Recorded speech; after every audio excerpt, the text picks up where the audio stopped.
আসসালামু আলাইকুম রহমতুল্লাহ। সুপ্রিয় মাছ চাষি ভাই উদ্যোক্তা, আজকে আলোচনা করব সোনালী রুই মাছ চাষাবাদ পদ্ধতি নিয়ে। আপনারা যারা সোনালী রুই মাছ চাষাবাদ করতে চান তারা পেয়ে যাচ্ছেন খুব সহজে আমাদের কাছে 2024 সালের নতুন বছরের সোনালী রুই মাছের পোনা। আপনারা দেখতে পাচ্ছেন ইতিমধ্যে স্ক্রিনে সোনালী রুই মাছের পোনা। এই মাছগুলো 6 মাসে আপনার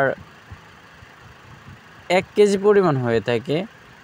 তাই সম্মানিত মাছ চাষি, আপনারা যারা সোনালী রুই মাছ চাষাবাদ করতে চান তারা মিশ্রিতভাবে সোনালী রুই মাছ চাষাবাদ করে সবথেকে বেশি লাভবান হতে পারবেন।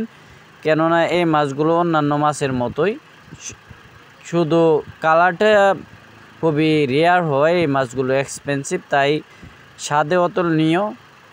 সম্মানিত মাছ চাষি, তাই আপনারা যারা সোনালী রুই মাছ চাষাবাদ করতে চান তারা আমাদের স্ক্রিনে দেওয়া নম্বরে যোগাযোগ করতে